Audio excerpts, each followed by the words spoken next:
نحمدہ و نصلی علی رسول الکریم۔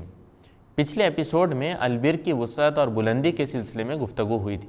اس بلندی پر پہنچنے کی دلیل یہ ہے کہ بندہ اپنی محبوب ترین چیزوں کو اللہ کے راستے میں انفاق کرتا ہے۔ لن تنالوا البر حتی تنفقوا مما تحبون۔ انفاق جس روٹ ورڈ سے ڈرائیو ہوتا ہے اسی سے نفاق یا ہپوکریسی کا لفظ بھی نکلتا ہے، اور یہ روٹ ورڈ قرآن میں 111 مرتبہ آتا ہے۔ انفاق کے بنیادی معنی کسی چیز کے ختم ہونے یا چلے جانے کے ہیں، اور نفاق جو الفاظ سے نکلتا ہے اس کے معنی چوہے کے بل، ٹنل یا سرنگ کے ہیں، یعنی دو منہ والے یا دو رخی اختیار کرنے والے لوگ۔ تو اسی ایکسٹینشن سے انفاق دراصل اس نفاق اور ہپوکریسی کو دور کرنے اور ختم کرنے کا نام ہے۔ اور جو لوگ انفاق کرنے میں مشکل محسوس کرتے ہیں، قرآن کہتا ہے کہ وہ لوگ منافق ہیں، وَلَا يُنْفِقُونَ إِلَّا وَهُمْ كَارِهُونَ، اور راہ خدا میں خرچ کرتے ہیں تو بادل ناخواستہ خرچ کرتے ہیں۔ انفاق کرنا ایمان کی دلیل ہے، اور انفاق کرنے میں کراہت اور ناگواری محسوس کرنا نفاق ہے، اور اپنی محبوب ترین چیزوں کا انفاق کرنا البر کی بلندی پر پہنچنے کی دلیل ہے۔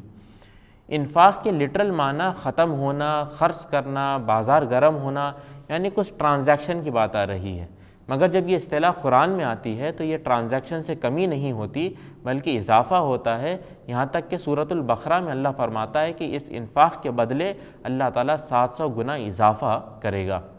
اس انفاق کے ذریعے سے اضافہ حاصل کرنے کے لیے ایک شرط ہے، اور وہ یہ ہے کہ انفاق فی سبیل اللہ ہو، اللہ کے لیے اور اللہ کے راستے میں ہو۔ یہ وہ خالص نیت اور سنسیئرٹی ہوتی ہے جس کی وجہ سے انفاق میں آسانی بھی ہوتی ہے اور کوالٹی بھی آتی ہے۔ اسلام ان ریئلسٹک ایکسپیکٹیشنز نہیں رکھتا۔ انفاق کے سلسلے میں یہ بھی بات آتی ہے کہ وہ اسی میں سے کرنا ہے جو کچھ اللہ نے دیا ہے، چنانچہ آیتیں ملتی ہیں وَمِمَّا رَزَقْنَاهُمْ يُنْفِقُونَ أَنْفِقُوا مِنْ طَيِّبَاتِ مَا كَسَبْتُمْ فَلْيُنْفِقْ مِمَّا آتَاهُ اللَّهُ وغیرہ۔ انفاق ایک یونیورسل اور کاسمک لا ہے، یعنی کائنات میں ہر چیز انفاق کرتی ہے۔ سورج کا انفاق یہ ہے کہ وہ روشنی اور انرجی دیتا ہے، سمندر کا انفاق یہ ہے کہ وہ پانی دیتا ہے، بارش کے لیے بادل بناتا ہے۔ اس پورے نظام میں اگر کوئی دینا یعنی اپنا انفاق روک دے تو پھر کائنات درہم برہم ہو جائے گی۔ انسان بھی اس پورے نظام کا حصہ ہے، وہ سب سے لیتا ہے، اور اس سے توقع ہے کہ وہ بھی اس نظام میں کنٹریبیوٹ اور انفاق کرے گا۔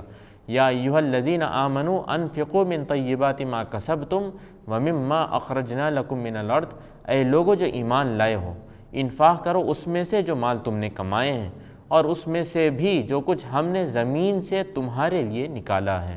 انفاق کے لیے اچھے چیزوں کو خرچ کرنے کا حکم دیا گیا ہے، اور یہ بات ناپسند کی گئی ہے کہ خدا کی راہ میں دینے کے لیے بری سے بری چیز چھانٹ کر الگ کرنے کی کوشش کریں، جبکہ اس کو تم خود لینے میں ناگواری محسوس کرو گے۔